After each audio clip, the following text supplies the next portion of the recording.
All right, so in this exercise, we're gonna be making a torch.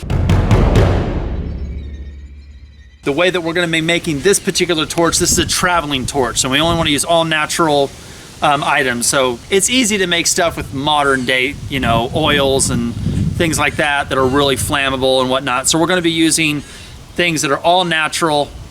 We're gonna use hemp, rope type of thing, sticks, and some other all natural things. Now the way that you guys are gonna do this, you're gonna take the 3 sticks that I asked you to get. You're basically gonna tie the bottom off enough to have a handle of something, right? The reason you have 3 is because you're gonna split it as it goes up. When you're traveling, you wanna have things that can really combust nice and easy, and then you want stuff that takes a long time to burn. So like an example, follow me here. The reason we're gonna use pine cones, so this splits like that, you guys are gonna take a pine cone and stick it in there like this. And then you're going to have other things here that burn easier than 1 pine cone.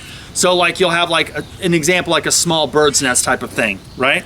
And then you'll put 2 more here, and you'll have more, and then you'll end with 3 on the top.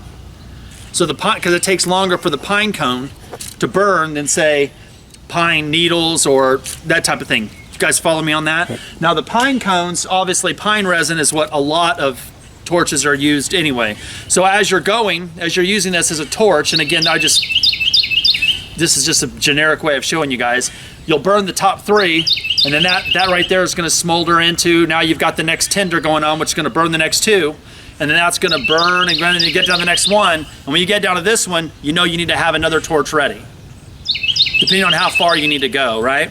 Without a doubt, there's so many different torches in the ninja scrolls and densho, various different types of torches.